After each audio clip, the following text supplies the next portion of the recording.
when it came to Chocolat, that book was everything you had been told not to write. Where did that come from? I assume that's someone in the publishing industry who said that to you. Yeah, it was because I'd written two books that were sort of on the horror spectrum. One was a vampire novel, and the second was a sort of Victorian ghost story. And so nobody wanted to publish me, and I'd written a couple of things, and my agent had tried to sell them, and it hadn't worked.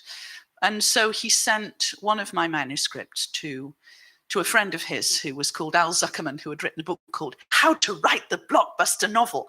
And so he knew what he was talking about, Al Zuckerman.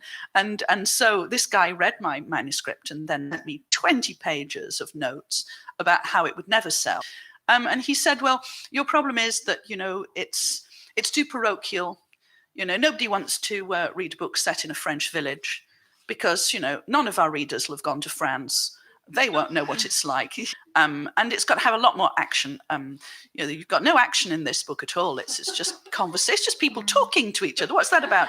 And why are the people so old? Why are there so many old people in this story? Nobody wants to read about old people. And by the way, while we're on the subject, what about the sex? There's not enough sex in here. What's with the food? Why is there so much food in your book? Do you want to write a cookbook? Is that what it is? Just write a cookbook. But otherwise, sex, bearskin rug, and, fist fight, car chase, that would help to zip. So I thought, okay, right. So I went off and I wrote a book that was set in the tiniest of French villages. And it was full of old people and it was just crammed full of food.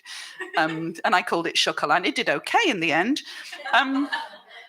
And 6 months later, Al Zuckerman got in touch with my agent, having completely forgotten that he'd read something by me before, saying, oh, I hear you have an interesting new signed author. Maybe I could help you sell her books in the States. And my agent went, no, we got it sorted, thanks. And that was my moment of Schadenfreude.